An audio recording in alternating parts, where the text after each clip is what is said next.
de la Facultad de Odontología de la UNAM, adscrito al Departamento de Medicina y Patología Bucal de la División de Estudios de Posgrado e Investigación de la misma facultad. Es tutor acreditado de los programas de maestría y doctorado en Ciencias Médicas y Odontológicas de la misma Universidad Nacional Autónoma de México. La formación del doctor, él es cirujano dentista, cuenta con maestría y doctorado en el área de patología bucal, en ciencias odontológicas. Tiene además un postdoctorado en la Universidad de Granada.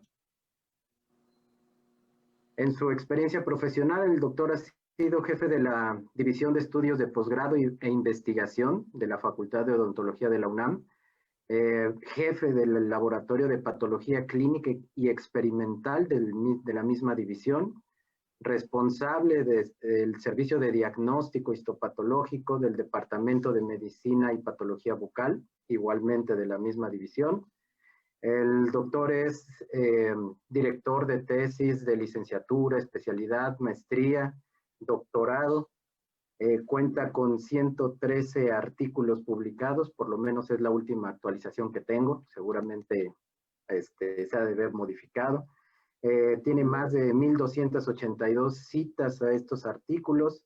Es autor de libros y capítulos, también de otros libros.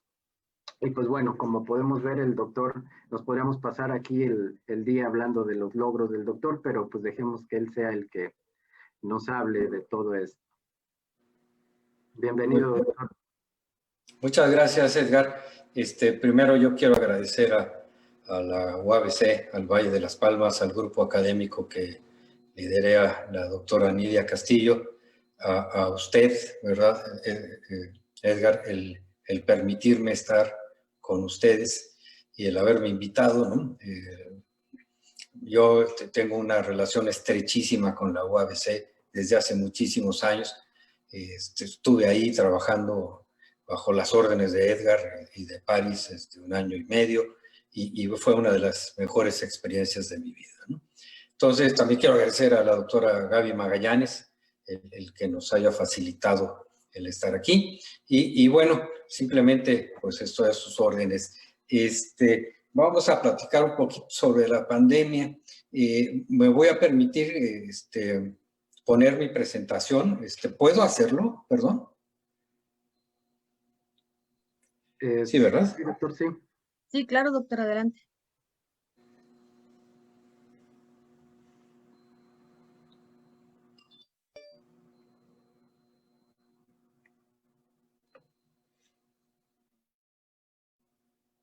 Ok, ¿lo vemos todos? Sí, doctor. Sí, doctor. Perfecto. Pues muy bien, entonces, pues de veras que muchas gracias por permitirme estar con ustedes esta siguiente hora. Y como bien lo dijo el doctor Méndez, pues ahorita en estos tiempos en donde pues todas nuestras costumbres han sido modificadas de una manera radical, ¿verdad?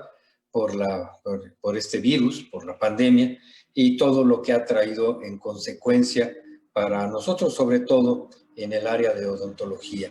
Yo me voy a permitir, si así me dan autorización, para poder englobar mucho acerca de esto en el ámbito odontológico por obvias razones. Sin embargo, bueno, pues espero que no sea de tan, vamos, que no sea de poco interés para algunas otras personas. ¿Ok? Entonces, está de más el poder platicar acerca de la historia, de cómo comienza el virus SARS-CoV-2, ¿verdad? Pero yo quisiera, eso está muy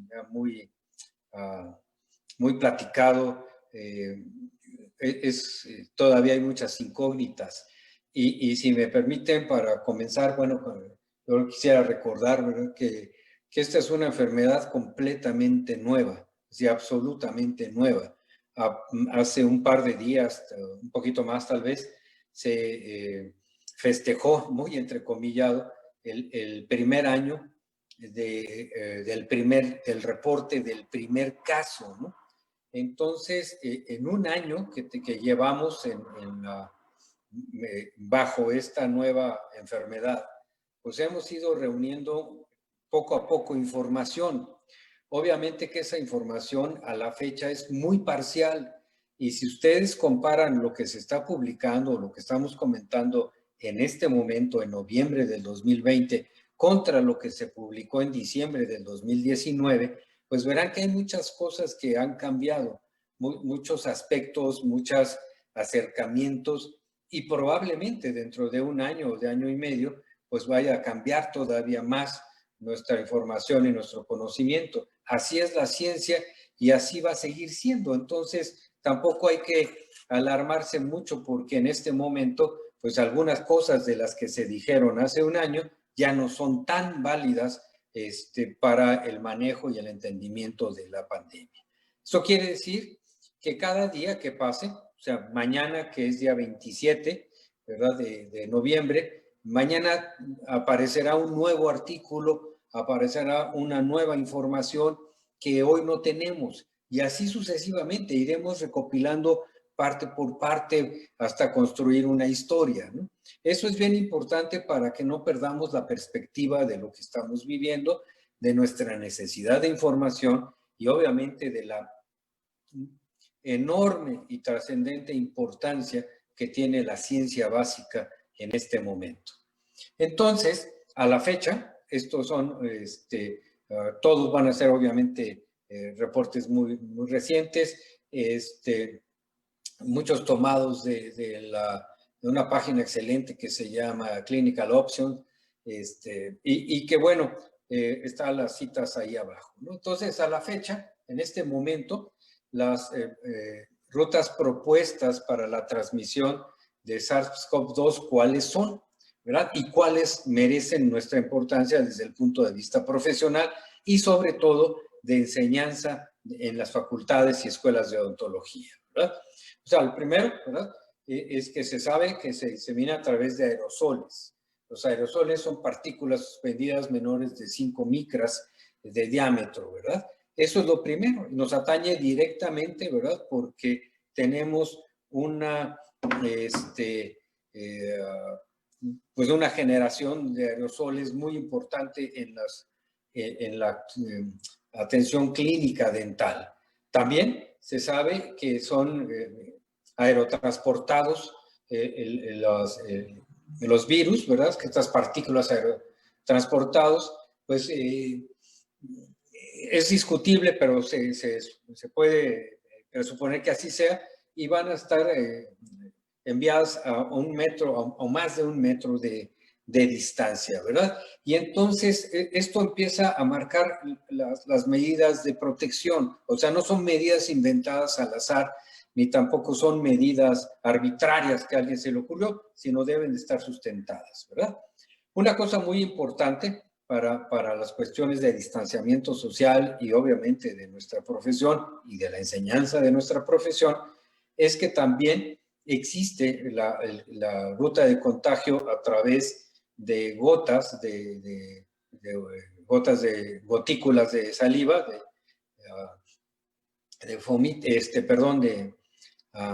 de gotas de plus, ¿verdad? Que pueden tener más de 5 micras de diámetro, y que para que tengan actividad, pues deben de ser transmitidas a menos de 1 metro de distancia. Pero si nosotros consideramos que cuando atendemos un paciente o cuando los estudiantes atienden a un paciente están a menos de 1 metro de distancia, pues esta distancia o esta vía de contagio adquiere importancia.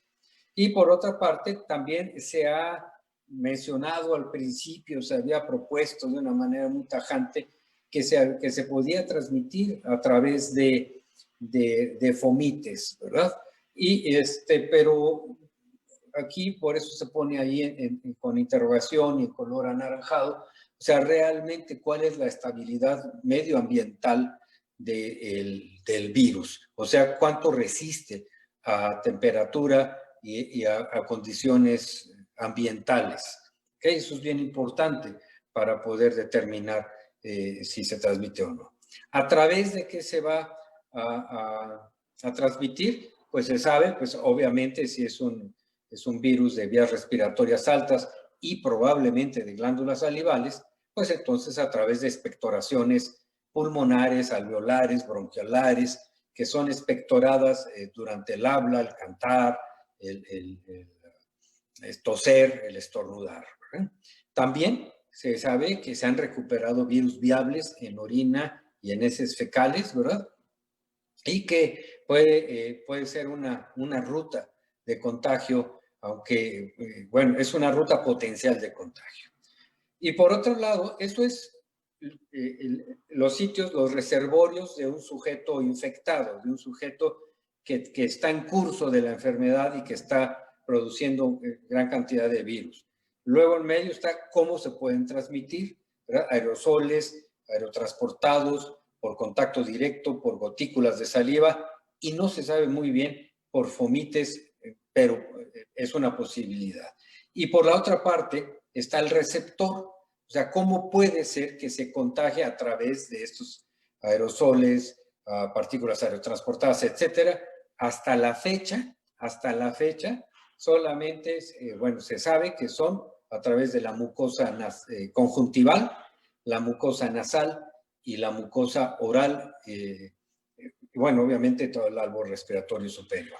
Pero no se sabe si también puede ser contagiado a través o recibir a través de la mucosa genital, por ejemplo.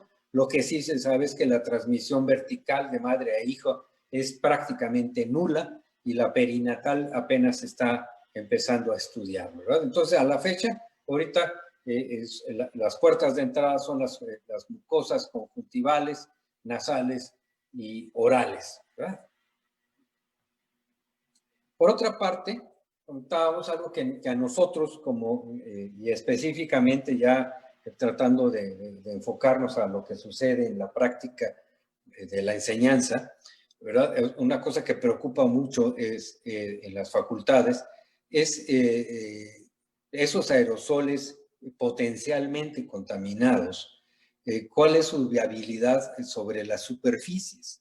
Porque pues obviamente en una clínica que tiene 15 unidades, pues hay es una superficie muy amplia, ¿no? Y nosotros, por ejemplo, aquí en la Facultad de Odontología de la universidad a la cual yo pertenezco, pues hay clínicas que tienen más de 40 unidades o tienen 40 unidades. Entonces la superficie es enorme.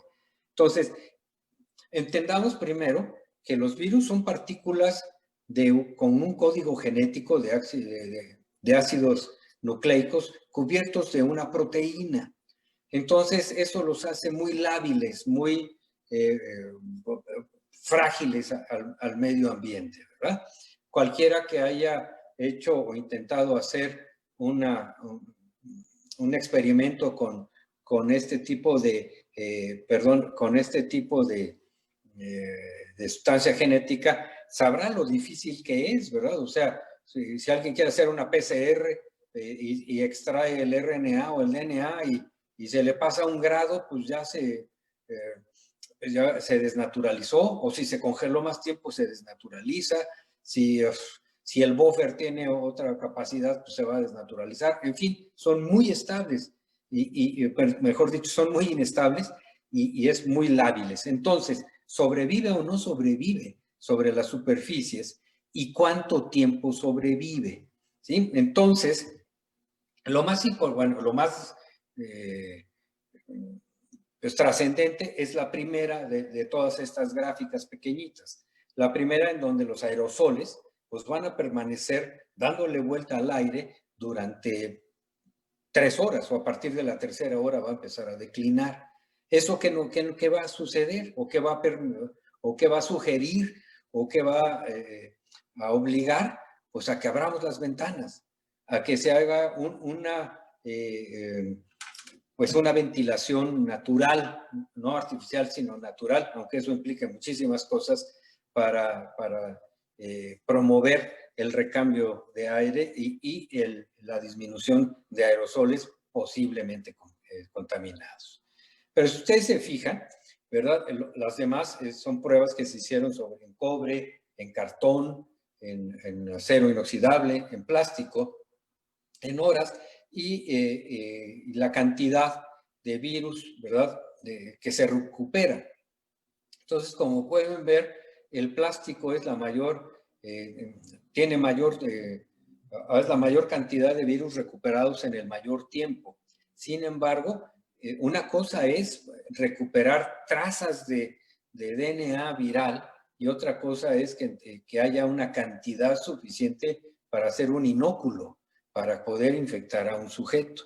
Como quiera que sea, ¿verdad? Nosotros, si sabemos que permanece y las superficies, pues de muchas áreas de las clínicas son de acero inoxidable y sobrevive el virus en una cantidad importante en las primeras horas, pues entonces habrá que recomendar que máximo cada 4 horas pues se saniticen todas las grandes superficies de las clínicas. Esta es la razón para que se hagan. ¿Cuál sería lo ideal? Pues cada 2 horas. Sin embargo,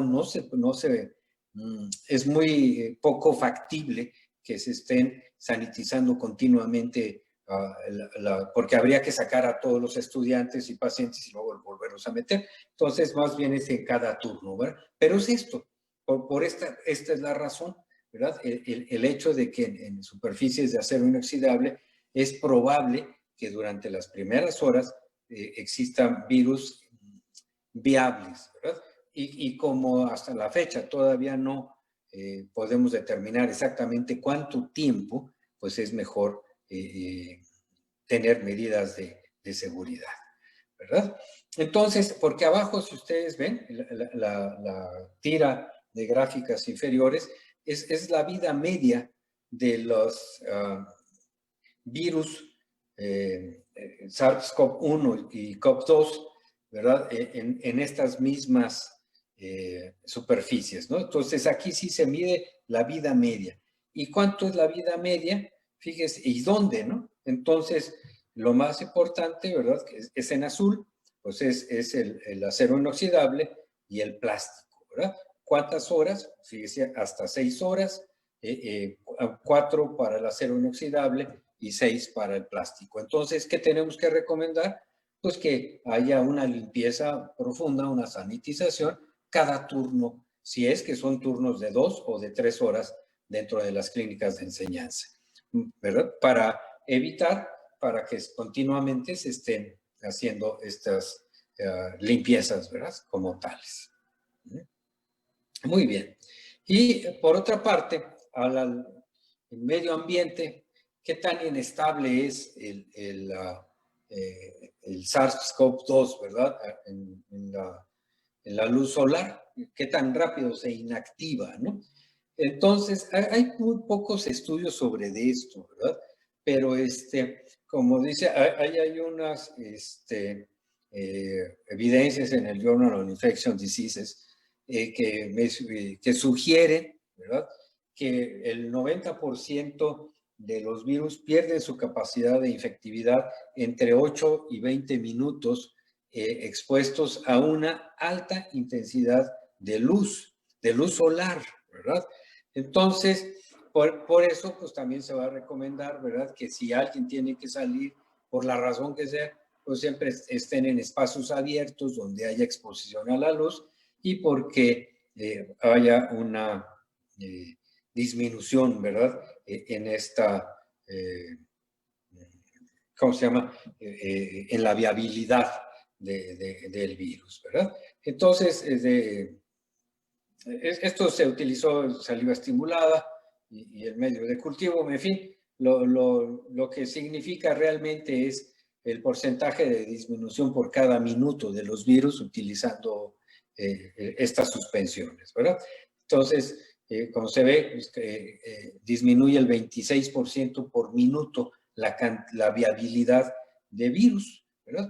El hecho es de que nosotros pues, tenemos que entender que la mayoría de las aulas y clínicas de las universidades, al menos a la cual yo pertenezco, son espacios muy cerrados, con poca ventilación y con poca entrada de luz, y probablemente así diseñadas, ¿verdad? Diseñadas para proyectar, para que se vea bien las proyecciones, para que se vea bien, ¿cómo se llama? Pues los cañones o las diapositivas de hace muchísimos años, ¿verdad? Pero todo es, pues es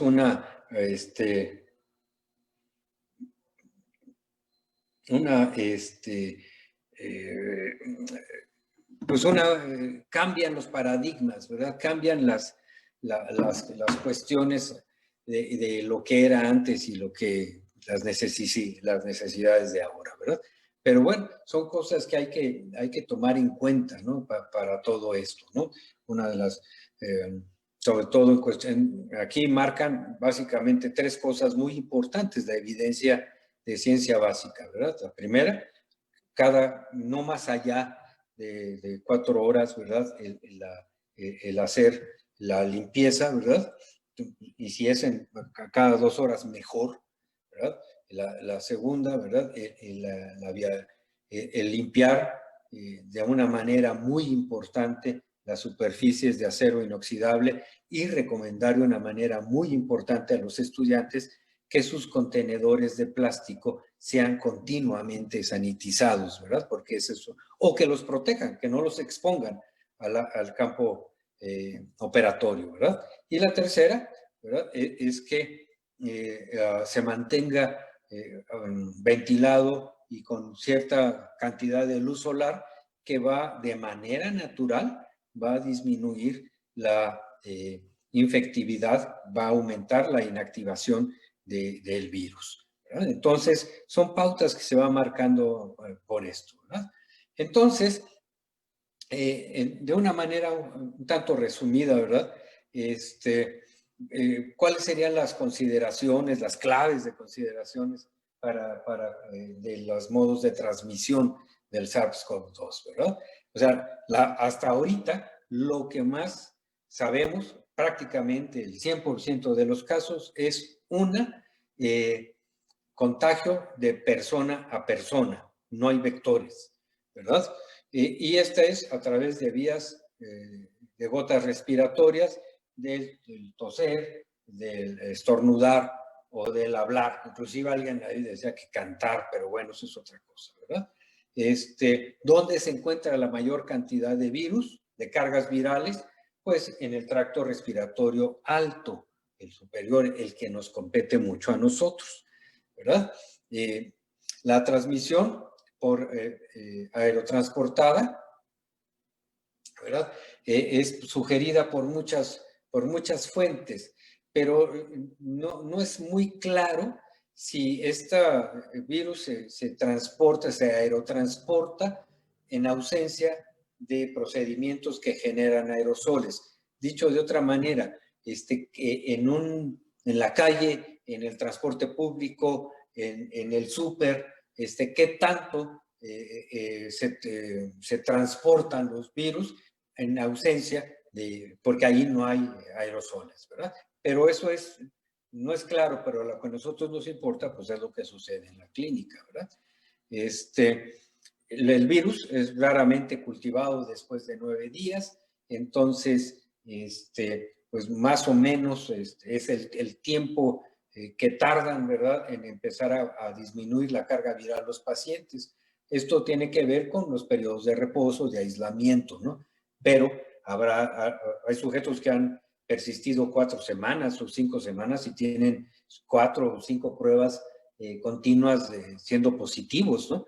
Pero para todo, acuérdense que la variabilidad en este aspecto es muy amplia, ¿verdad? Entonces, también, ¿qué se sabe, verdad? Que hay una correlación entre reducir la capacidad de infección, obviamente con la disminución de las cargas virales y con la elevación de los anticuerpos neutralizantes, ¿verdad? Pero esto para la vida cotidiana es complicado, ¿no? Es muy complicado y tal vez, a menos simplemente como un comentario, ¿verdad? No sé su experiencia, pero a veces hay que manejarlo para la población abierta con cierto cuidado, porque si alguien menciona que si ya tienes anticuerpos neutralizantes y pues ya estás curado, ya estás bien, pues puede un sujeto que tenga una prueba de anticuerpos negativa o al revés, con IgG alta, dice, pues ya tengo yo los anticuerpos elevados y eso va a hacer que todo tenga un cuidado máximo, ¿no? Entonces, esto hay que tener mucho cuidado, hay que ser muy prudentes con este tipo de circunstancias, ¿no? Porque pueden ser mal interpretadas y eso va a ser, puede llevar a una complicación, ¿verdad? Pero bueno, esto lo sabemos, que los anticuerpos neutralizantes, pues ese es un hallazgo, ¿verdad? De que disminuye la infectividad. Sin embargo, no la evita, ¿verdad? Entonces, y que al momento la transmisión vertical, esto es de madre a hijo, perinatal o transplacentario, no, es muy poco común y al menos no se ha establecido como una vía prioritaria de contagio. ¿Ok? Entonces, para poder prevenir, o sea que eso es lo que más nos importa, ¿verdad? Primero, pues hay que diferenciar muy claramente una cosa de otra, doctores. O sea, una cosa es los niveles de prevención y de cuidado cuando uno atiende a un paciente positivo o en curso, o sea, que tiene la enfermedad en curso, y otros es cuando atiende a un paciente que no es positivo, pero que tiene que llevar una buena medidas profilácticas. Entonces hay que entender las dos cosas, ¿vale? Pero de cualquier manera, mientras no haya pruebas rápidas que nosotros podamos identificar pacientes, sobre todo en las escuelas, en el momento que se van a atender, pues tenemos que seguir la muy clara y muy cierta, ¿verdad?, premisa de que todos los pacientes son potencialmente infecciosos. Entonces, ¿cuáles son las medidas de prevención convencionales, verdad? Pues la primera, pues son utilizar el equipo de protección personal, que todos conocemos, el gorro, los gogles, los guantes, batas desechables, etcétera, ¿verdad? Y si es una atención convencional en un paciente de rutina, ¿verdad?, que no va a generar aerosoles, pues se puede utilizar cubrebocas quirúrgicos o N95. Cuando se va a generar aerosoles, siempre se debe de utilizar N95, ¿verdad?, en condiciones como las que estamos viviendo en este momento, en un paciente convencional, ¿verdad? Y cuando existe contingencia o crisis, como en algunas partes de nuestro país, o como en los, ¿cómo se llama? Meses pasados, sobre todo hace un par de meses que subió mucho, entonces habría que agregar, ¿verdad?, la máscara, la careta, ¿verdad?, las batas desechables o batas repelentes para el manejo de estos pacientes. Pero otra vez insisto, doctores, o sea, bajo condiciones de crisis, ¿verdad?, o de contingencia, al menos en las escuelas, es muy poco recomendable el tener atención dental. ¿Ok? ¿Cuándo se debe de sospechar, verdad, de un paciente, o cuáles son las características definitorias, verdad, de este paciente? Bueno, ya todos no lo sabemos, ¿verdad?, que es fiebre o tos, ¿verdad? Eso es muy importante, y más de 3, fiebre o tos, y además alguna o 3 de las que siguen, ¿verdad? Malestar general, fatiga, dolor de cabeza, mialgia, garganta irritada, coriza, disnea, anorexia, náusea, vómitos, diarrea, y estado mental alterado. O sea, un montón de cosas, ¿verdad? O sea, no solamente hay una cuestión definitoria como era al principio de 10, ahora pues hay muchas más, ¿verdad? Y entonces se tiene que tener un seguimiento dentro de los 14 días después de que se identifica alguno de estos bueno, sintomatología, o además, si ese sujeto reside o trabaja en un área con alto riesgo de transmisión, ¿verdad? Si reside o viaja a un área con transmisión comunitaria. Por eso se redujeron los viajes, se cerraron las fronteras, en fin, todo lo que todavía en este momento estamos viviendo, ¿verdad? Y o que trabaje en un área de salud. O sea, entonces, si alguno de nosotros como dentistas tiene una sintomatología como las que están en el cuadro blanco y además tiene una de las de abajo, pues entonces se tiene que aislar y obviamente hacerse las pruebas confirmatorias, ¿verdad? Como tal, ¿verdad? La que sí es básicamente, pues ya casi confirmatorio en sí mismo los síntomas, pues es pacientes con enfermedad respiratoria aguda muy severa, ¿verdad? O historia de fiebre de más de 38 grados y tos, ¿verdad? Entonces, pues algunos de estos, obviamente, dependiendo de los niveles de oxigenación, pues de saturación de oxigenación, deben de ser hospitalizados, ¿verdad? Entonces, ¿qué es lo que tenemos que hacer? Preguntar a los pacientes con el triaje. Pues esto, ¿verdad? Si no tiene fiebre, tos, malestar general, etcétera. De ahí nacen las preguntas porque son las características más importantes, ¿verdad? ¿Cuáles son los síntomas primarios de COVID-19, de la enfermedad? Pues también ya es muy sabido por todos nosotros, ¿verdad? Dolor de cabeza, congestión nasal, y algo muy importante, ¿verdad? Que todavía no se sabe muy bien por qué, ¿verdad? O sea, para algunos es una afectación directa de un nervio gustativo que se llama cuerda del tímpano, que es parte del séptimo par craneal, pero el hecho es de que hay una pérdida del gusto y del olfato muy evidente, ¿no? También se ha sugerido que sea una afectación directa al sistema nervioso central, pero bueno, a la fecha todavía no se sabe muy bien por qué, pero el hecho es de que, aunque no todos los que presentan esta pérdida, casi todos los que pierden el olfato y el gusto en estos momentos se asocia a COVID, ¿verdad?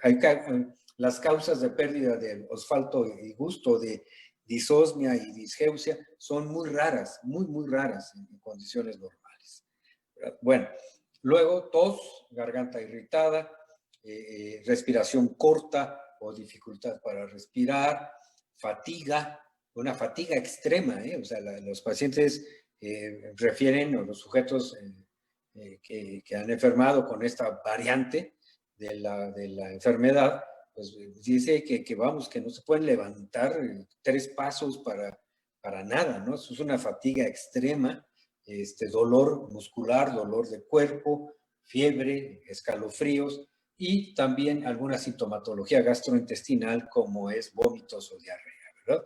Entonces, ¿cuándo se van a empezar a presentar? Entre 2 a 14 días.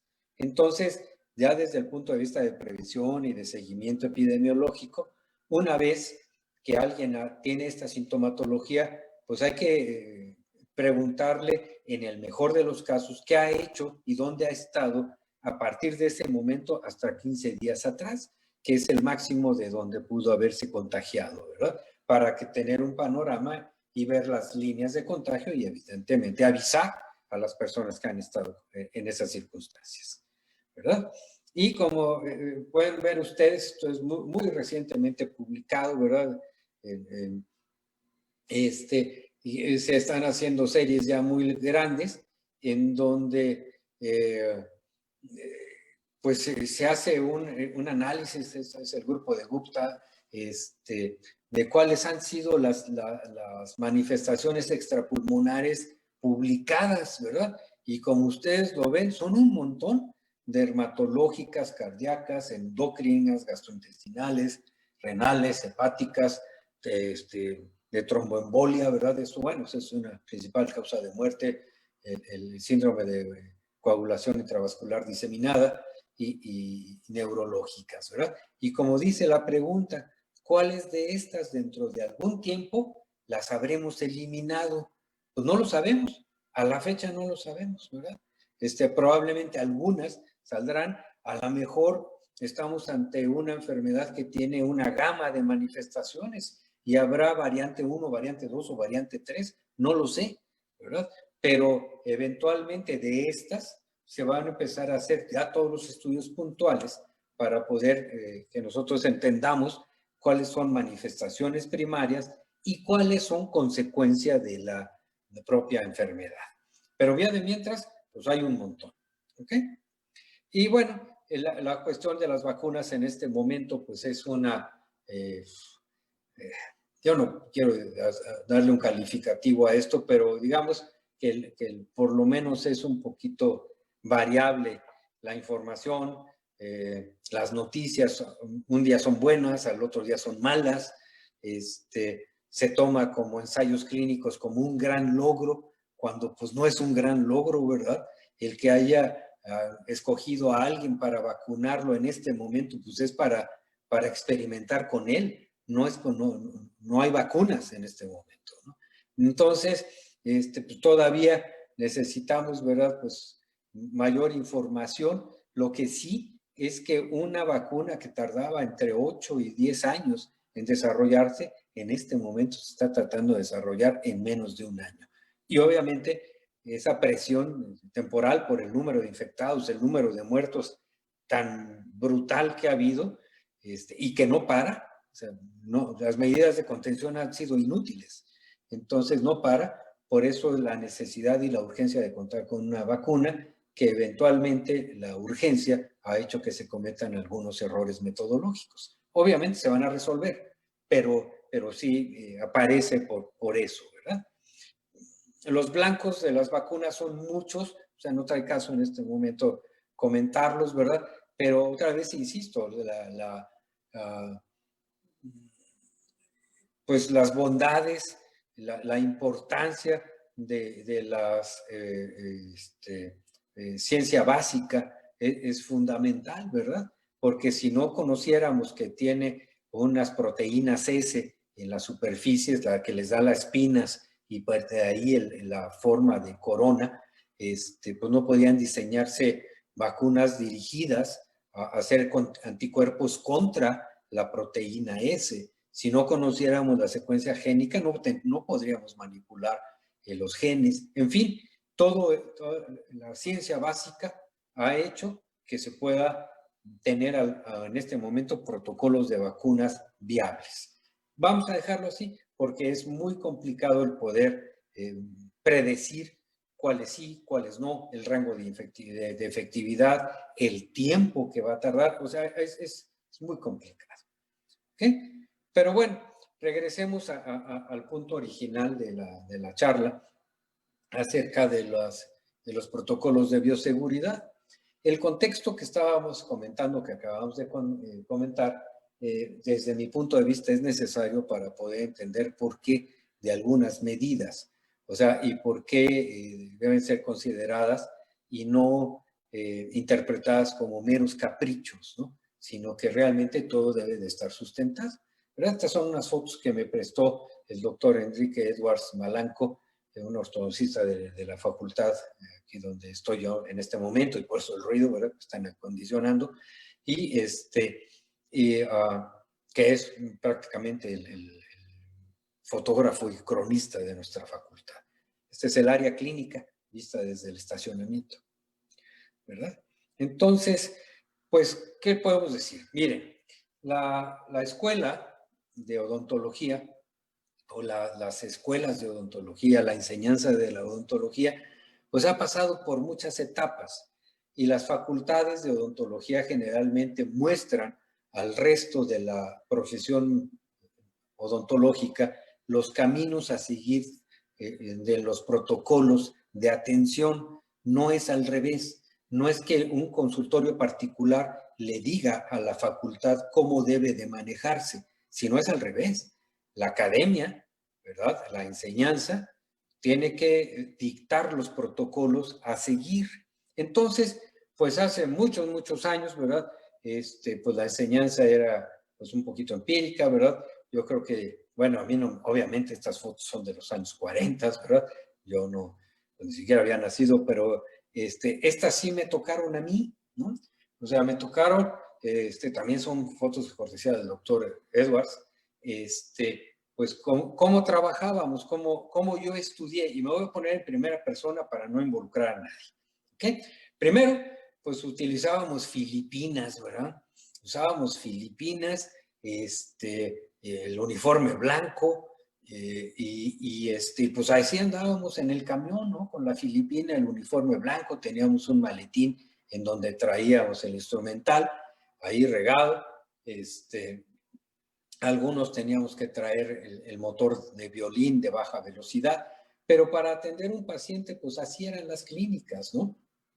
O sea, no utilizábamos cubrebocas, no utilizábamos guantes, para nada, ¿eh? O sea, exceptuando la cirugía, y en esos tiempos estaba muy en pañales, ¿verdad? Y las unidades estaban muy cerca, había muchas cosas que se tenían que esterilizar, los eyectores, ¿verdad? Los eyectores, había unos que eran esterilizables, las agujas, no, todo se reutilizaba, y bueno, la forma, las características del uniforme, pues caracterizaban a la profesión, ¿verdad? O sea, eso y el olor a eugenol era característico. Y vamos, o sea, esta foto, ¿verdad? Es de unos compañeros actuales aquí de la facultad, son compañeros de generación, y así, hagan de cuenta que así estábamos aprendiendo, ¿verdad? Hace muchos años, en los años 70, fines de los 70, principios de los 80, ¿verdad? Pues no había ninguna barrera de protección, la única era una filipina, ¿verdad? Y nada más, no había que hacer más. Y así estuvimos muchos años en la Facultad de Odontología de la universidad a la cual pertenezco. Hasta que en 1981 aparece una de las primeras grandes pandemias virales de los últimos milenios, ¿verdad? O del último milenio. Ya antes había habido una epidemia de hepatitis. En ese tiempo se llamaba hepatitis no A, no B, porque no le podían poner C, en fin, y también de herpes genital. Pero el SIDA, la infección por VIH, empezó a cambiar todo, absolutamente todo. Y como ustedes lo recordarán, algunos que tengan mi edad, ¿verdad? Pues cuando aparece en 1981, cuando en México en 1986 se hace el primer caso, el 84, perdón, el primer caso. Entonces, inmediatamente, ¿qué pasó? Que por alguna razón, que a la fecha todavía no se identifica muy bien, dijeron casi todos, los dentistas es un enorme factor de riesgo, están en riesgo, ¿no? Y toma, pues, entonces, pues la gente se espantó de ir al dentista, nosotros como dentistas también estábamos bien espantados, porque al igual que ahora, pues no teníamos el conocimiento porque era una enfermedad completamente nueva. Entonces, ¿qué hizo? Que se marcara, que se cambiara todo nuestro paradigma, y entonces en lugar de utilizar Filipinas, de no utilizar guantes, sino de utilizar cubrebocas, se empezaron a incrementar o aparecen los primeros equipos de protección personal y los primeros protocolos de bioseguridad, ¿verdad? Marcados por esto. Pero acuérdense, no sé si, bueno, a lo mejor por ahí históricamente lo pueden encontrar, había unas propuestas en donde los dentistas y a los peluqueros nos ponían como los profesionales de más alto riesgo, ¿no? Y dices, ¿y eso por qué? Pues porque así se les ocurrió. No hay más, ¿no? Hasta que esta persona, Francina Lozada, la verdad que ella descubre el sarcoma de Kaposi oral, o lo asocia al SIDA, pues en su postura, igual que el grupo de Ebersol, y de Silverman y de Greenspan, pone lo que viene hasta abajo, ¿verdad? Se recomienda que el cuidado dental debe, bueno, seguir estos pacientes, o se deben de cuidarse de estos pacientes usando cubrebocas, guantes y esterilización en autoclave. Por primera vez en 1983. ¿Y qué pasó? Tardó algún tiempo, pero eso hizo, ¿verdad?, que cambiara el paradigma de atención de los pacientes en las escuelas. Las escuelas fue lo primero que se implementó, y entonces se hizo obligatorio el uso de guantes y obligatorio el uso de cubrebocas, ¿verdad? Y entonces así nos fuimos moviendo a partir de 1985, aquí en la facultad se hizo obligatorio en 1989-90, ¿verdad? Y fuimos caminando, y entonces ya éramos así, ¿verdad? Ya nos poníamos cubrebocas, algunas veces no guantes, pero algunas veces con guantes, ¿verdad? Ya aparece la figura del asistente, aunque siempre, no sé por qué siempre ponen felices a los pacientes, lo cual es pues no es cierto, ¿verdad? Pero bueno, entonces, pues cambió nuestra manera, ¿verdad? La pijama quirúrgica sustituyó a las, ¿cómo se llaman? Las filipinas, ¿verdad? Algunos utilizaban batas, pero lo más importante es eso. Y aquí abajo, en la foto de abajo, de ahí, ese soy yo con el del gorro roto, ese soy yo junto con los alumnos de Servicio Social del Valle de las Palmas, en una campaña interesantísima y el cual estoy muy agradecido a la doctora Nidia Castillo que me haya invitado a participar en una campaña de intervención con pacientes VIH. Entonces, pues nos tuvimos que vestir para poderlos revisar, pero teníamos el mismo paradigma, eso fue hace un par de años, ¿eh? O sea, ahí estábamos caminando, ¿verdad? Y aparece la palabra, aparece el tema de control de infecciones, la materia, aparece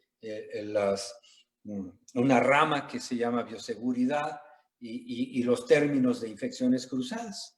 Y que culmina, ¿verdad? Al menos este es el libro que para mí es el mejor libro del control de infecciones en la odontología, que lo escribió el doctor Sánchez Vargas de la Universidad Autónoma de San Luis Potosí y que marca todas las pautas actuales. Obviamente que estará seguramente Octavio Sánchez ahorita trabajando para agregar el capítulo de COVID. Pero eso aparece, a partir de ahí aparece esto. Y cambia, ¿verdad? Tenemos que incluir en la currícula de las escuelas la materia de control de infecciones y machacarlo a los pacientes. Pero realmente, ¿qué es el riesgo? ¿De qué estamos hablando, verdad? Para que se pueda entender así muy simple y sin intención de atentar contra su inteligencia. Pero ¿cuál es lo primero? Lo primero es que un paciente infecte al dentista. Entonces nos tenemos que proteger los dentistas. Puede ser que un dentista infecte a los pacientes. Es muy poco probable, pero ha sucedido, sobre todo de manera intencionada, ¿sale? Pero puede suceder. Entonces, ¿qué tenemos que tener? Pues barreras que nos contengan nuestras capacidades de infectar a un paciente, que son las mismas que las barreras que me protegen de los pacientes. Entonces, necesito estas barreras de contención. ¿Qué puede pasar? Aquí es donde se empieza a complicar, ¿verdad?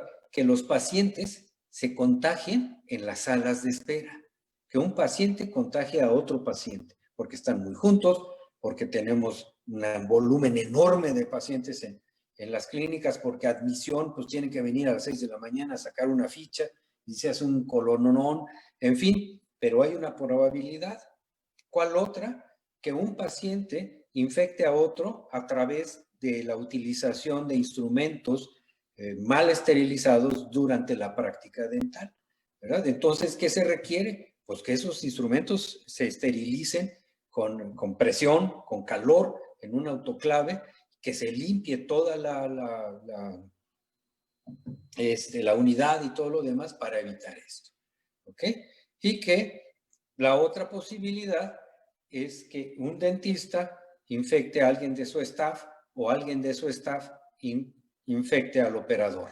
Todas estas combinaciones son infecciones cruzadas, ¿ok? Entonces, cómo debemos de diseñar algo que nos proteja de todo esto, ¿verdad?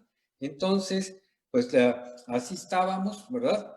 Cuando hace 10 años, de repente sufrimos la otra pandemia, la gran pandemia del siglo ya XXI, ¿verdad? Y que es la de la influenza H1N1. Entonces, nos confinaron por primera vez, ¿verdad? Estábamos confinados, fue muy poquito tiempo, pero nos confinaron y otra vez, ¿verdad? Otra vez nos vuelven a mencionar como una fuente de contagio.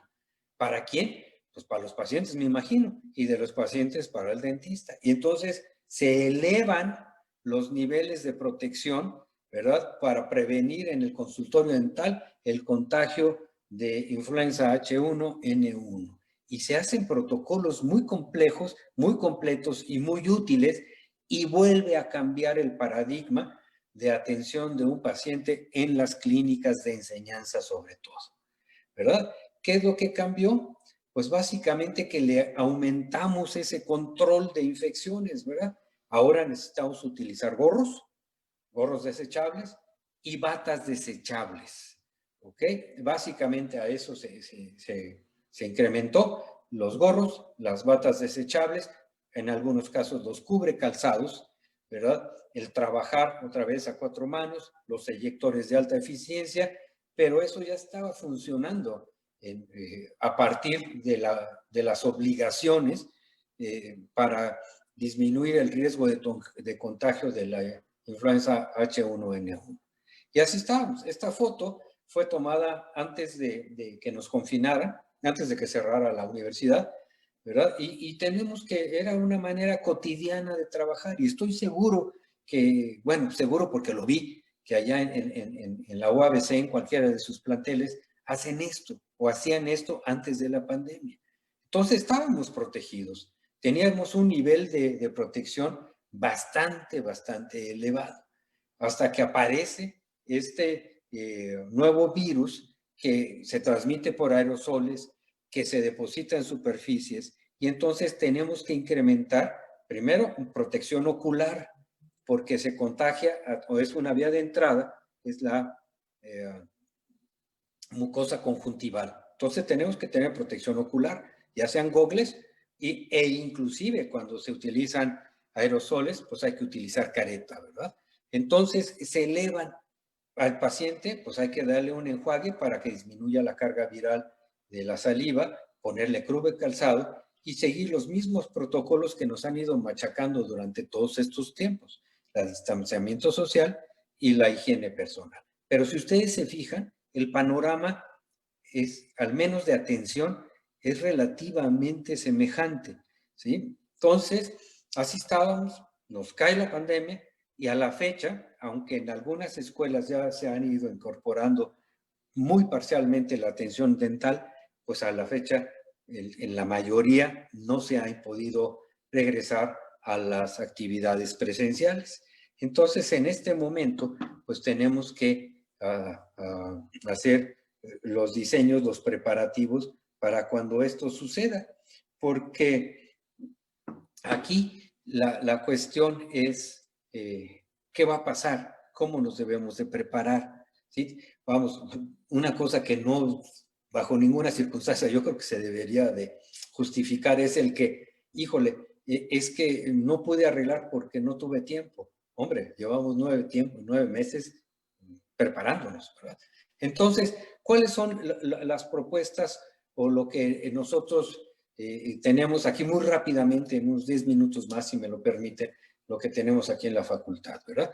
Todo esto nace, o sea, yo quiero ser muy insistente en que la odontología, la enseñanza de la odontología ha ido a la par, modificándose, aprendiendo y sirviendo de ejemplo para muchas áreas laborales, bueno, médicas, ¿verdad? Obviamente para los dentistas particulares, ¿verdad? Entonces, siempre es al revés, ¿verdad? O sea, siempre es de las escuelas hacia los gremios, no de los gremios hacia las escuelas. ¿Ok? Y ahorita pues están diseñando un montón de protocolos y ya casi todos estamos estandarizados, ¿verdad? En lo que se requiere, y probablemente en la imagen de la derecha, superior derecha, en esta imagen, ¿verdad? Pues podamos entender qué es lo que se va a agregar. Esto, un eyector de alta eficiencia o 2 eyectores, ¿verdad? No usar la escupidera, las cubiertas de todos los productos y obviamente los gorros, las protecciones oculares, las batas desechables, cosas que ya teníamos previstas. ¿Ok? Se han postulado un montón de barreras físicas. Eso fue lo primero, ¿verdad? Vamos a protegernos con una barrera física. Y bueno, pues yo no sé si hayan progresado, pero miren, esta era una, pues básicamente era una caja de acrílico transparente, pues esta persona con overol, con todo y gorro, pero pues no es muy práctico. O este que parece un ataúd, ¿verdad? Y ahí lo metían, este es el consultorio del doctor Drácula, y entonces se pone ahí, pero pues no, yo no sé si sea muy práctico, o ¿verdad? Que parece pues un aislamiento total. La cosa es que sí funcionan, pues obviamente pues es una barrera física, pero ¿qué tanto funciona para una clínica de 20 unidades? ¿Qué tanto funciona para una clínica de 40 unidades de enseñanza? En donde tenemos que estar recambiando continuamente y poniendo los niveles de sanitización muy altos. Y ahí es donde empieza a haber ya ciertas diferencias, ¿verdad? Entonces, permítame muy rápidamente, porque ya tengo el tiempo encima, esto de la UNAM. Lo más importante, lo primero, es que al menos nosotros tenemos un comité institucional. Eso es bien importante, el tener un comité institucional, porque es el que rige a toda la institución, valga la redundancia. Porque si tuviéramos comités locales, pues entonces cada uno tendría un protocolo diferente y eso descoordinaría completamente. Entonces, el comité COVID UNAM es el que marca todas las pautas para todas las facultades, para todos los edificios de la Universidad Nacional, ¿verdad? Y ahora, al interior de la facultad, pues nosotros tenemos una comisión COVID que se encargará de los niveles de bioseguridad en la clínica o en las características particulares, pero siempre bajo las directrices de un comité institucional. Eso, créanme que es fundamental para poder tener una coordinación muy correcta. ¿Cuál es la política? Lo necesario, ¿verdad? Es tener un edificio seguro, unas clínicas con un nivel de bioseguridad muy alto y aulas con seguridad sanitaria. ¿Ok? Entonces, nosotros empezamos a insistir o vamos a insistir en el momento que sea, no sabemos cuándo, ¿verdad? Todo depende de los niveles de contagio, al menos aquí en la Ciudad de México. Y entonces, pero en ese momento insistiremos en que la responsabilidad tiene que ser compartida. Nosotros podemos tener aquí los niveles de seguridad adecuados, los protocolos de bioseguridad adecuados al interior de la facultad, pero si el paciente, el alumno o el profesor o el trabajador no utiliza las medidas de prevención durante su transporte, pues entonces va a fallar el nivel de contagio, ¿verdad? Porque se puede contagiar en el metro y atenderse aquí en la facultad y eventualmente tener un brote, ¿verdad? Entonces, esto tiene que ser responsabilidades compartidas, ¿no? Es el tómate la temperatura, usa el cubrebocas, si es necesario utilizar guantes en el transporte, utilízalo, ¿verdad? Todo esto, ¿verdad? Y estos son en términos generales, lo que se va a proponer, ¿verdad? Debe haber un triaje telefónico, o sea, se tiene que hacer las citas a través de por telefonía y en ese momento se tiene que hacer las preguntas de triaje, ¿verdad? Para identificar sujetos sospechosos de enfermedad, ¿verdad? Se tiene que hacer un monitoreo de temperatura también para hacer un tamizaje a la entrada a los edificios, en el mejor de los casos evitar al máximo los aerosoles y si hay que utilizar aerosoles porque es la clínica de prótesis, pues entonces a tener las distancias entre las unidades activas con una muy buena, bueno, midiendo la distancia necesaria para evitar la contaminación en el mejor de los casos, ¿verdad? Obviamente el uso de cubrebocas es obligatorio o va a ser obligatorio al ingresar a Ciudad Universitaria, no a la facultad, sino a Ciudad Universitaria. Y lo que comentábamos, ¿verdad? Previo al tratamiento dental, pues es hacer un enjuague preoperativo, ya sea con yodopovidona, y si son alérgicos al yodo, pues hacerlo con agua oxigenada. Y utilizar la succión de alto volumen, utilizar eyectores de alta eficiencia, utilizar dique de hule en prácticamente todo, trabajar a 4 manos y obviamente utilizar el equipo de protección personal. La desinfección y sanitización, como ya lo hemos comentado. ¿Ok? ¿Qué va a cambiar en nuestra facultad? ¿Verdad? Que tiene que estar, nos vamos a ser más organizados, y yo creo que ahí es el enorme problema, ¿verdad? Porque los mexicanos, con muchas excepciones, pero híjole, a veces no muchas, pues somos bastante desorganizados y siempre queremos ir a brincarnos un paso, quién sabe por qué, pero siempre queremos brincarnos un paso. Entonces, lo que vamos a hacer es tener entradas preestablecidas. Esta es la entrada principal a la facultad, en donde van a poder entrar pacientes, alumnos, administrativos y profesores, ¿verdad? Una vez dentro, deben de mantener los cuidados y los protocolos necesarios que hemos venido utilizando durante pues, toda la pandemia, los 9 meses, no tiene por qué cambiar, ¿verdad? Los alumnos, una vez si van a clase teórica, tendrán la obligación de sanitizar su área de trabajo. Eso no crean que es tan complicado, sacar una toallita sanitizante, limpiar el pupitre, limpiar el cañón si se va a utilizar, igual que si yo voy a dar clases, pues tengo que llegar con una toallita a sanitizar el escritorio y empezar la clase, obviamente con ventilación natural, con buena iluminación, en el mejor de los casos. Nos vamos a ajustar, eventualmente yo estoy seguro que nos vamos a ajustar, igual que nos ajustamos a la epidemia de SIDA y a la de influenza H1N1. O sea, a lo mejor ustedes conocen a un profesor ya grande, ¿verdad? De los veteranos, que cuando les hicieron poner guantes, pues decían, es que pierdo la sensibilidad, yo no puedo usar cubrebocas, sudo mucho, están acabando con la actividad artística de la odontología, y al fin de cuentas no pasó nada. Nos enseñamos a utilizar guantes, a utilizar cubrebocas, batas desechables, gorros desechables, y ahora le vamos a tener que sumar una careta y nada más. Entonces, pues hay que, más bien es la organización, el entorno en donde nosotros tenemos que trabajar. Por ejemplo, en los espacios clínicos, ¿verdad? Hay que utilizar cubrebocas, en admisión, evitar la admisión personal de los pacientes, sino que a través de una página web o de un servicio de citas por internet, pues se vayan apartando los lugares para que no se formen grandes aglomeraciones, ¿verdad?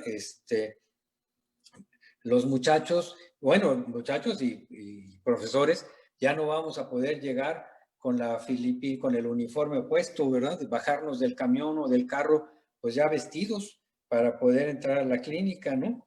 Sino, pues ahora el uniforme, la pijama quirúrgica que dejó de tener funciones de protección para convertirse en un uniforme de identificación, pues ahora va a volver a tener que ser lo que originalmente era, un uniforme quirúrgico. Entonces tenemos que llegar en ropa de calle, de hecho se están construyendo, ya casi se terminan los vestidores para que los alumnos y profesores lleguen, se cambien, ¿verdad? De su ropa de calle por la pijama quirúrgica, entren por espacios específicos a las clínicas, habrá entradas y salidas de cada clínica, y una vez en el interior de cada clínica, en un área específica, será el área, específica para colocarse el equipo de protección personal.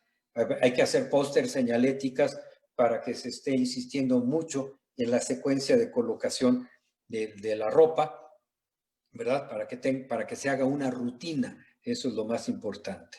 El alumno será responsable, como lo es en este momento, de limpiar, sanitizar la unidad, colocarle las barreras físicas de protección con el plástico autoadherente, utilizar sanitizantes, no hay ningún problema. Cuando incorporan al paciente a la clínica, pues ponerle el cubrecalzado, que se lave las manos, ponerle los gogles de protección, hacer los enjuagues de Isodin, exceptuando los enjuagues preoperatorios, que en algunos actos quirúrgicos periodontales sí se utiliza, ¿verdad? Exceptuando esto, todo lo demás es lo que hacen en este momento los pacientes para ingresar. O sea, tal vez no utilizar el cubrecalzado, ya se verá, pero lo que voy es que entendamos los cambios, no magnifiquemos el que va a ser un cambio total del paradigma. El paradigma va a ser en mi organización, en mi orden personal, porque una vez que yo empiezo a trabajar para poner una obturación en clase de operatoria y se me olvidó un instrumento, el que sea, el que ustedes quieran, ya no voy a poder salir a pedírselo a un compañero que me preste su botafresas o que me preste su jeringa. Ya no puedo, porque entonces tengo que quitarme la ropa de protección personal, cambiarme, buscar eso y luego para ingresar hacer todo el protocolo de vestir. Entonces, ¿qué es lo que nos va a obligar a hacer?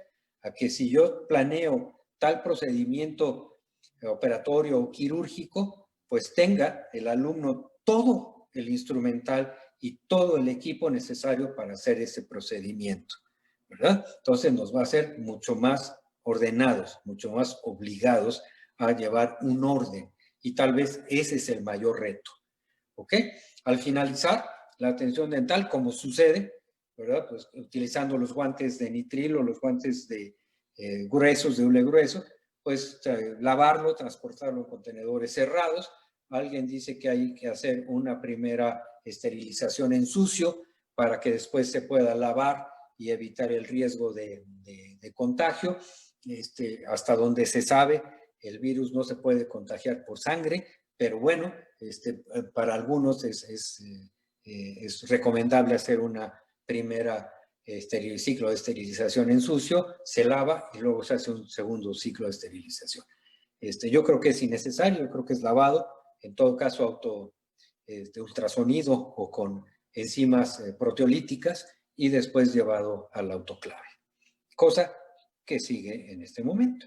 Y para salir de la clínica, pues entonces hay que desechar el equipo de protección. Habrá, ya están acondicionando, sitios especiales para quitarse el equipo de protección personal y entonces hasta deben de estar los botes muy bien identificados para el potencialmente infecciosos y para los que no lo son, ¿verdad?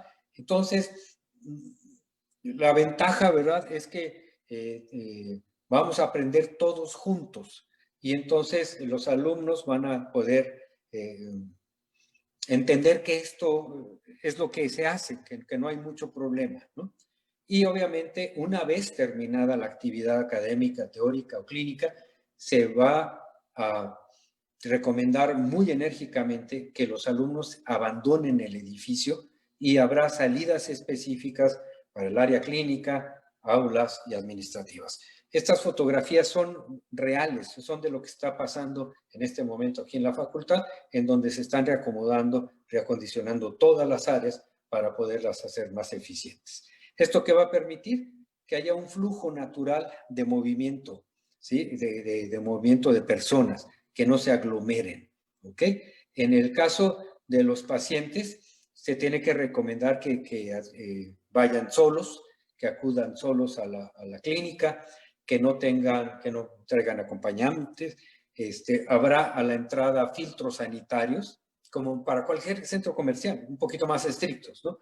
Entonces, ¿qué van a hacer esos filtros sanitarios en las entradas al edificio?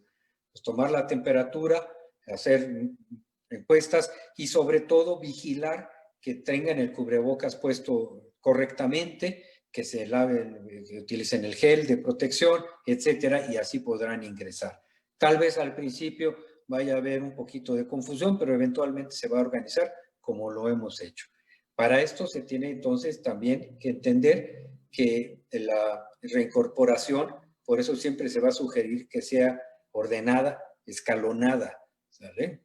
Porque abrir las facultades de golpe no creo que sea una buena idea, aunque bueno, pues cada escuela tiene su propio criterio, ¿verdad? A nosotros, hasta donde sé, se va a hacer un reingreso muy escalonado, muy puntual, en donde se privilegiarán las teorías a distancia y las clínicas presenciales, pero de una manera también muy programada, en donde las unidades, las clínicas, perdón, no estén trabajando al 100% siempre, sino que haya espacios físicos y temporales para su sanitización.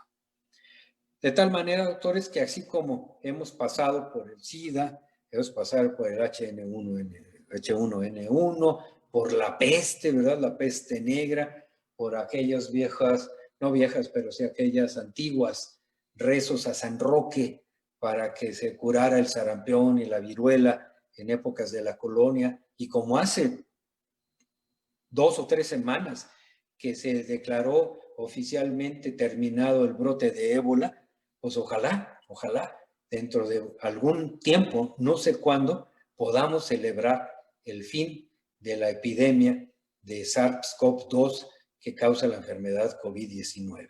Mientras tanto, tenemos que seguir con todos los protocolos de bioseguridad, y siendo una profesión de riesgo, tenemos que elevar aún más esos niveles de bioseguridad y sobre todo no relajarlos, sino tenerlos muy bien identificados para que los alumnos y los pacientes sepan exactamente lo que tienen que hacer y reducir los niveles de contagio.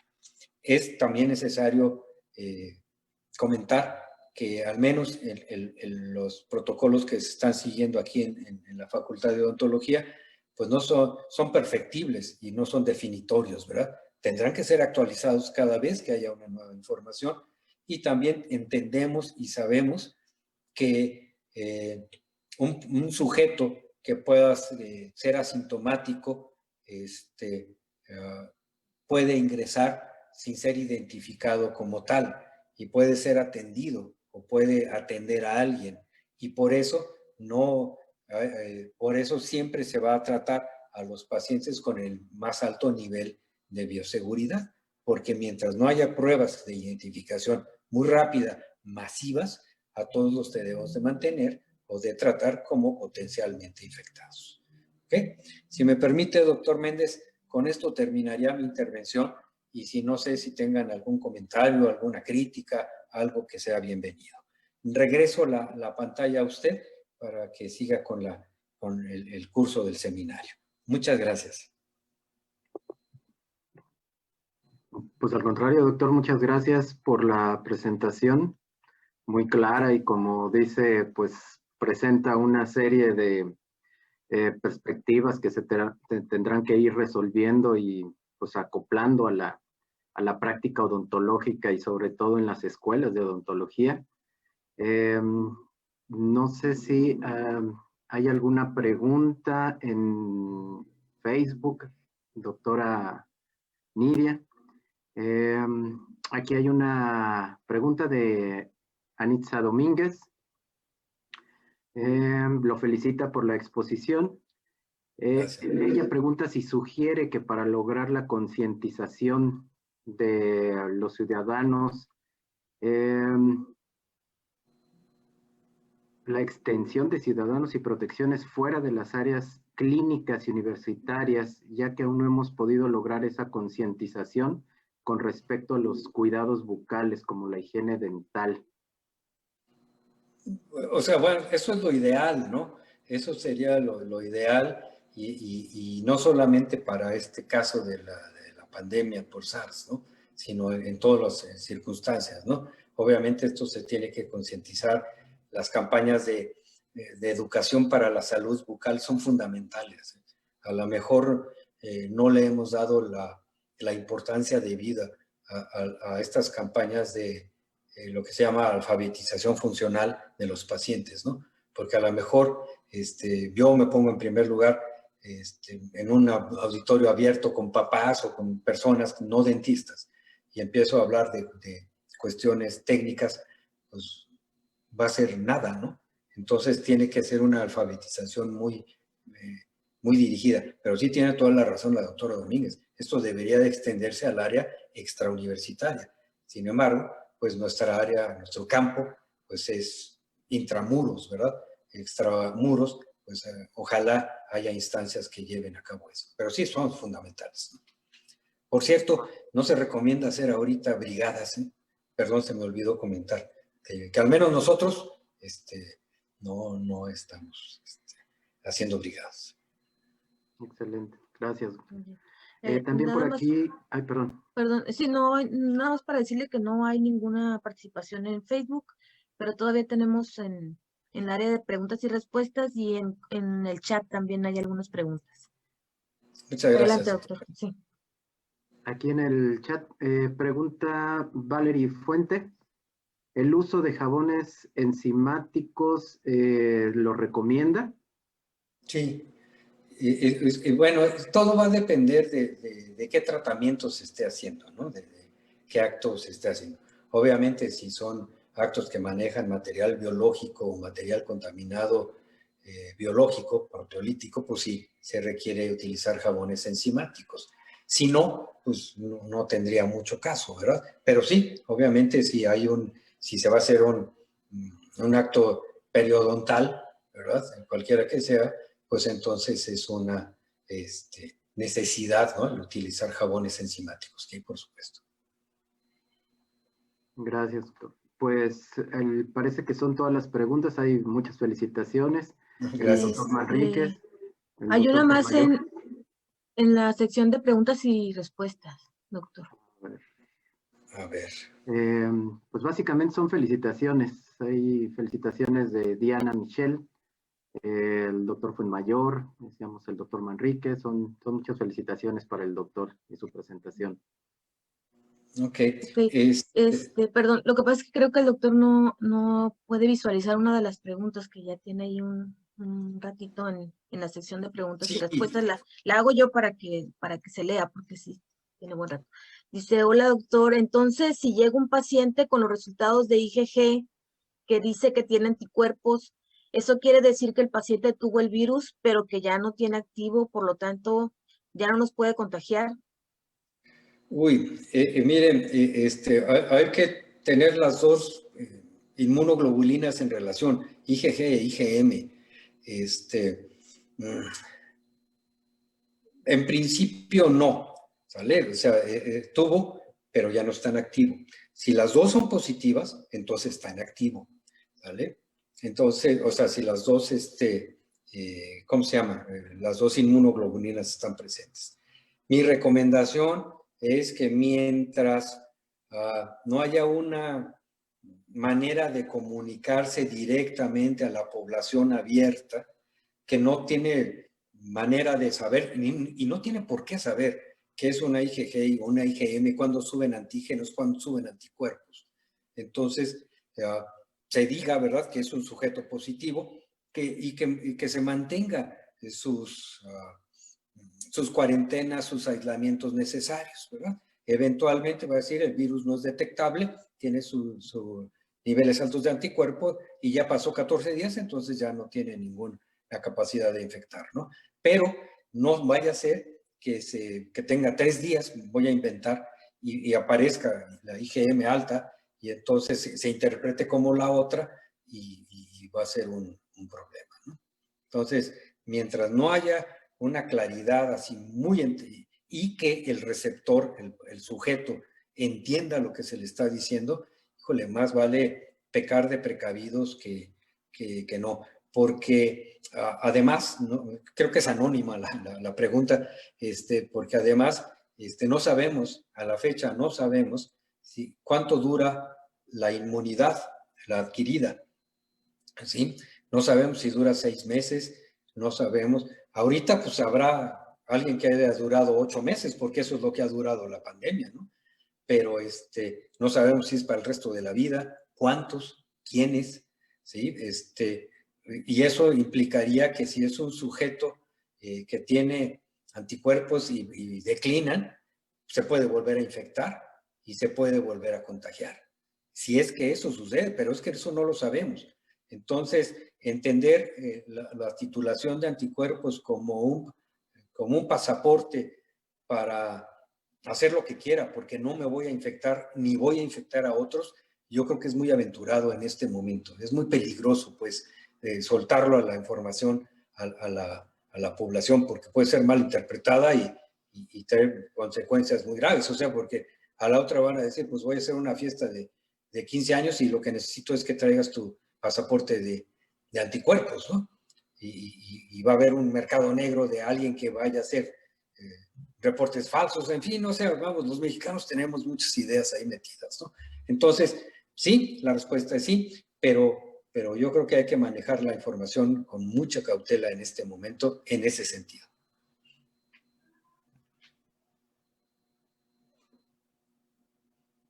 Ya me dejaron solo. Acá estamos. No. Otra pregunta. Dice Denise Valenzuela si recomienda el uso de enjuague con benzidamida de uso diario como antiséptico. No trae caso. O sea, mire, bueno, yo creo que usted como experto en saliva lo sabe mucho mejor que yo, Edgar. Cualquier tipo de enjuague de manera cotidiana, frecuente, eventualmente va a producir alguna alteración, ¿no? Va a producir desbalances en la flora, cambios en la epitelización, si son con alcohol, si son sin alcohol, en fin. Entonces, no, pues no entendería yo para qué el uso diario de benzidamidas, ¿no? O sea, no creo que tenga ningún efecto más que, pues, nada, ¿no? No lo sé, pero mi impresión es de que no es necesario, ¿no? Para mantenerse en este sentido. Claro. Pues creo que son todas las preguntas. No sé, doctora, si tenga alguna otra. El doctor Formayor tiene una pregunta, pero no sé si la va a hacer directamente abriendo su micrófono o... Sí, cómo no. Ahí Okay. está ya, sí. Muy buenas tardes, doctor. Saludos. Gusto escucharle, excelente presentación. Lo felicito, como siempre. Muchas gracias. Comentaba ahí en el chat, lógicamente, pues todo lo que estamos en clínica vemos esto como un verdadero reto desde el punto de vista tanto clínico como institucional. O sea, la masificación de la salud en una pandemia con un virus altamente contagioso, como que se contradicen, ¿verdad? En la UNAM, obviamente porque también tuve la fortuna de estar allá, los espacios pues también son reducidos. En Claro. cuanto a la ventilación, ¿se ha platicado sobre instalación de algunos filtros o succión, alguna medida con respecto a esto? Porque, y desde el punto de vista presupuestario, la implementación de funciones, todo eso obviamente va a incrementar y obviamente desde el punto de vista universitario, acá en la UABC también es una preocupación, al menos de mi persona. Entonces, ¿qué opinión tiene con respecto a eso? Gracias, doctor, por su pregunta. Miren, a ver, la situación geográfica de nuestro país hace que sea muy heterogénea y por eso es muy complicado el hacer pronunciamientos o sugerencias que abarquen todo, ¿no? Yo lo que le puedo decir que aquí en la Ciudad de México, si usted conoció la facultad y tal cual, verá que no hay ni una sola de las clínicas tienen aire acondicionado, porque no es necesario o porque los momentos de máximo calor en la Ciudad de México pues son relativamente cortos y no tan altos como en otra parte, como en Mexicali, por ejemplo, ¿no? Entonces, no se ha contemplado la necesidad de incorporar los sistemas de ventilación. Más bien, lo que estamos tratando es recuperar las viejas ventilas es que aparte CEU tiene un problema muy grande, doctor, y como es patrimonio de la humanidad, no se puede tocar las fachadas. Entonces, hay que tratar de recuperar la ventilación original de 1960, 56, ¿verdad? Para permitir cierto intercambio de aire en algunas partes, pero no. Ahora, en el caso de que haya que poner un aire acondicionado, pues lo que se recomienda primero es que no sea de estos que reciclan el aire, ¿verdad? Porque pues nada más le estarían dando vuelta al aire, ¿no? Y en segundo lugar, se pueden utilizar filtros de luz ultravioleta, muy potentes de luz ultravioletas en el momento que pasa el aire en el enfriador para que se sanitice y sea expelido, en el mejor de los casos sanitizado, ¿verdad? Hacia el espacio, ¿no? Pero esa es la única recomendación a la cual nosotros tenemos acceso, pero no porque en nuestra circunstancia, para bien o para mal, no es necesaria, ¿no? Pero sí, entiendo que se tiene que modificar los sistemas de aire acondicionado convencionales para hacerlos que no utilicen aire reciclado y utilizar filtros específicamente de luz ultravioleta. Muchas gracias, doctor. Agradezco. No, gracias a ustedes. Pues creo que son todas las preguntas. Llegó aquí una última felicitación de José Luis García, que lo felicita por la presentación y agradece la charla. Gracias. No sé si, doctora. No, ya revisé el Facebook y no, tampoco no hay preguntas, ya más preguntas. Pues agradecerles a los dos su apoyo y participación en este evento, al doctor Gaitán, que es también mi tutor académico y director de tesis, como el de muchos de los que estuvieron presentes el día de hoy en la sesión. Y agradecerle por la invitación porque vi su presentación en otro evento y me la robé, me lo traje para acá. Aprovechando que estamos en el seminario, el seminario recuerden que se titula Sexo, Drogas y Pandemias, pues tiene que ver con enfermedades de transmisión sexual, sí, aludiendo a la película de rock and roll, ¿no? Sexo, drogas y rock and roll, pero aquí son pandemias, entonces todos los temas que hemos visto son pandemias asociadas, ¿no?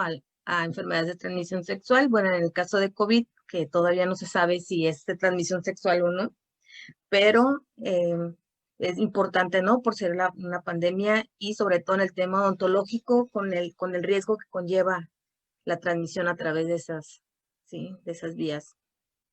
Bueno, muchas gracias, doctor Méndez.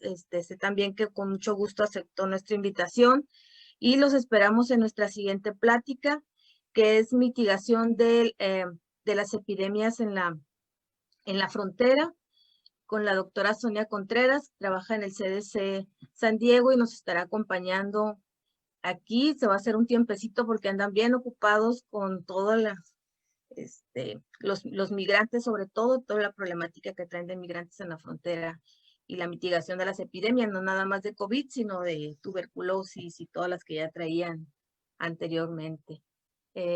No sé si veo que anda ahí la doctora Magallanes y quiere hacer una intervención. Claro que sí, muchas gracias, doctora. Pues nada, agradecerle al doctor Gaitán, me tomé el atrevimiento de intervenir aquí, ¿no? Agradecerle al doctor Gaitán su participación como siempre, decirle a toda la comunidad que hemos estado siguiendo estas recomendaciones que ya se nos están haciendo con anterioridad, ¿no? Para poder tener un regreso sano en la medida de lo posible y sobre todo que no olvidamos nosotros la importancia de cuidarnos todos entre todos. Así que estamos en la espera de que se puedan dar las condiciones para poder regresar a las actividades académicas pausadas y sobre todo cuidadas, ¿no? Y qué mejor que el doctor Gaitán, que está a cargo de grandes proyectos en esta área y que tiene todo el conocimiento como para darnos la orientación y la asesoría. Doctor, siempre es un gusto recibirlo en su casa. Y bueno, le agradezco también que siempre está disponible para apoyarnos en todo. Así que le mando un fuerte abrazo y a todo el equipo organizador del seminario, pues reconocer siempre la calidad de lo que están haciendo, ¿no? Y que es un gusto que le estén poniendo el nombre de nuestra facultad en tan alto, con esta calidad de ponentes en todo el seminario en completo, ¿no? Y bueno, muchas gracias por la atención, doctor Gaitán y doctora Nide, y a todos sus colaboradores. Muchísimas gracias.